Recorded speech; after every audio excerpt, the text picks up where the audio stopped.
good. How's everybody doing? Today, did everyone see Pacman Jones' release video? If not, hop down in that description and check it out. I have it linked down below for your enjoyment and entertainment. I actually laughed at it. So, I don't have a negative take on his video because, to be completely real with you, his reaction was any normal person's reaction, whether they were drunk or whatever, and you get picked up by the police, or you have innocence and you're angry. I mean, his reaction was no different than other reactions we've seen, let alone the whole topic for today is not to talk about Pacman Jones' reactions, how he said a lot of curse words, and then, he used the N-word very frequently. We're not going to go into detail about that. What we're going into detail is how are police releasing private audio and video on the World Star. That's what I'm trying, because he should be able to sue them for releasing this.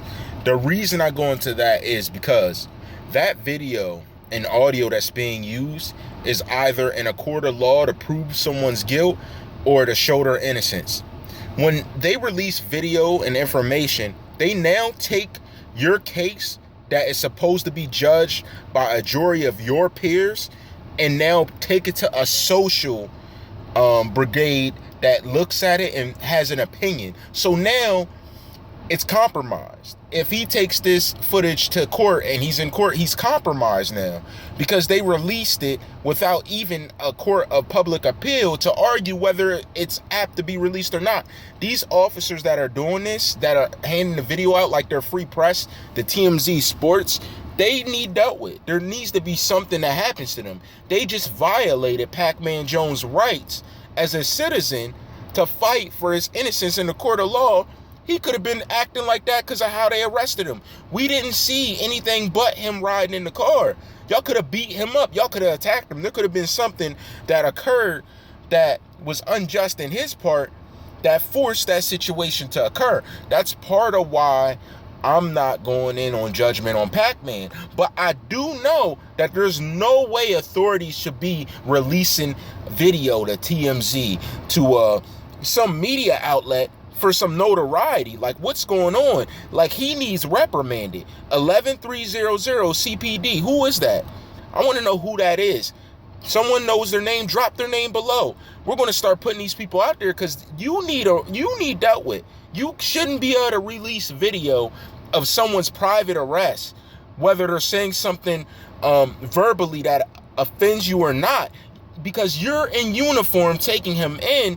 He needs to be judged by a court of his peers, but you're like judging him on social media now because the release of the video. So I don't get how that fits into the standards or the statistics. That's what I'm trying to understand. So I need to know what the whole ideology behind that is. It makes no sense to me. Like, someone needs to explain this to me, because when I look at it that way, it's definitely looking at a route or an avenue that they're able to violate someone's rights and not truly be judged by it or even held to the right standards to be addressed on it. Is there some type of outing? Is there some type of a roundabout way that they're getting around following someone's rights or respecting someone's rights or following the law? Where in the law did it say that they're able to release private audio and video without any court approval to TMZ or World Star? Are you serious? This is crazy. Pacman, checking it out. I don't know what your case is doing. I don't know what's going on, but you need to take a civil suit against the precinct that released the audio and video. This gives defamation to you. Think of your legacy. Think of what you've done. Literally, them releasing this video makes you look like a terrible person, if not some type of hard up gangster in your image when you're an athlete. So these people violated your rights and released private audio and video of you behind their car locked up when we don't know what occurred for you to even get arrested or what happened afterwards. You need a civil suit against this officer. I know you got the financial means to do it. Do it. Run a civil suit for him. Run it for his pension. Run it for all that, because you are violated. He released your video. He just now made you look silly. Because you're sitting there saying all types of curse words, using the N-word, slanderous and stuff. You could have been drunk. I don't really know what the situation is, but it looks bad. And it's released on TMZ Sports. Now you're out there. That's literally visual defamation of your character. So now any sponsorship deals are in hazard. Like, this needs addressed, because these guys aren't making half the money you're making, but they're making big decisions. Like, they can make decisions for you of your future. So there has to be some type of understanding that we come to in lieu of the certain issues that have come up. And I'm putting this out there for all athletes and any celebrity. If you have video or information on you released without you accepting it, literally go for civil pursuit, because you're sitting there letting them put defamation on you without a cause. Defamation has to come at a cost. There's no way you could be defamed and everything just move along like it's all good and well. Like, you can't let that be. This is sponsorship future. This is about your future as an athlete. This is about your future dealings with charities and other organizations that's a hazard, because they're showing you as the negative part of the culture that's currently being voiced, that's currently being influenced, that's currently being supported. So there's many different avenues and angles you could look at this that we have a problem. So, I mean, it's up to you ultimately. I'm not really sure. I want to hear you guys' opinion on it. And the first perspective, as I spoke of, is what your thoughts are on the release of the video as far as the TMZ Sports and as far as the World Star terms. Do you think that was defamation? Do you believe that he was unjustly put out there in a visual manner that will affect the future dealings he'll have with sponsorships, organizations, and other affiliates that are going to be present in his life because of his athletic past, because of the athletic future he's trying to lead? Do you believe that it was back? Do you believe that was like freedom of speech? I'm not really sure how to even put that out there. I'm not really sure if that even contains the contents of a situation to say the word freedom, but I do understand that whatever authority figures were in charge of this whole situation, they definitely put him out there in a bad manner through video.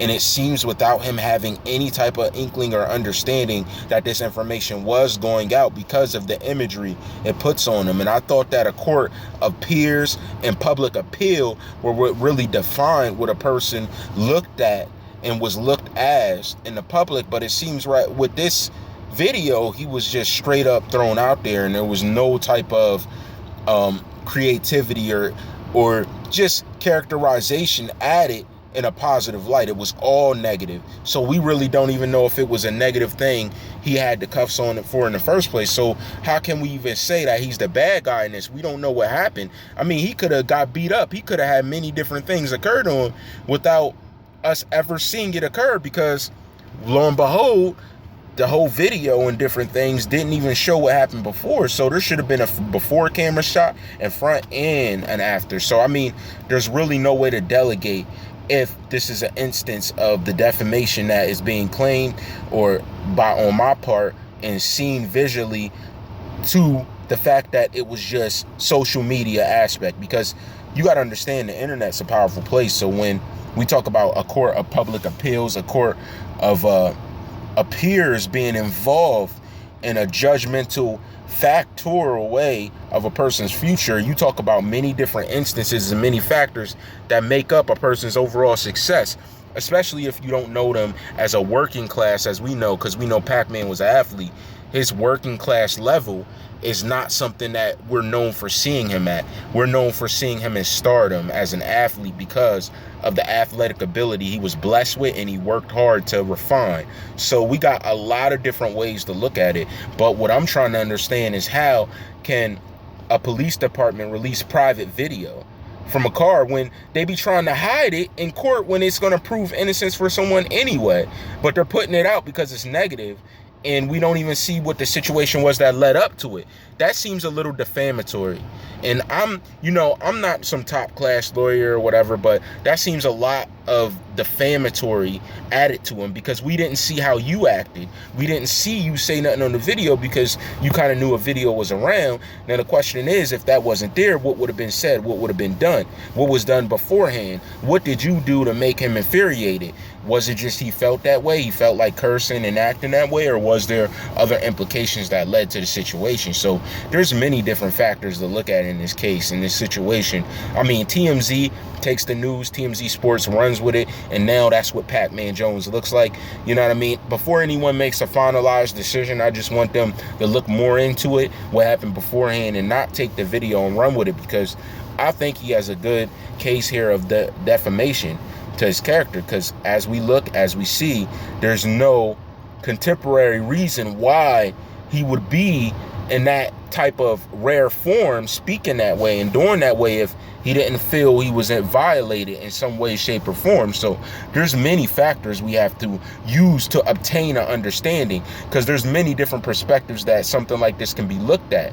As we know, he's been in and out of different situations, but that's just the reason to look into it, because what authority would do is use the fact he's been in and out of situations to violate this man, to add the fame to this man's name, and then come out trying to look like heroes. Because as we know, a lot of authority is not only hunting for violence in situations to use violence when it's not warranted, which is proven by many incidents that we can name. If anyone wants to go down and say, hey, I don't know what instances, we can go through them all. And we know that there's a lot of men hunting for glory. That's all it is, hunting for glory.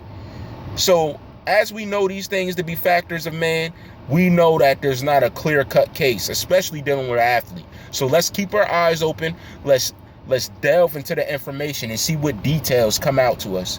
So I want to thank everyone for rocking with me and keeping up as always. I'm going to have more content dropping more steady coming up in the next few days as I make this transition I'll talk about at a later date. Share, subscribe, and as always, all rights reserved.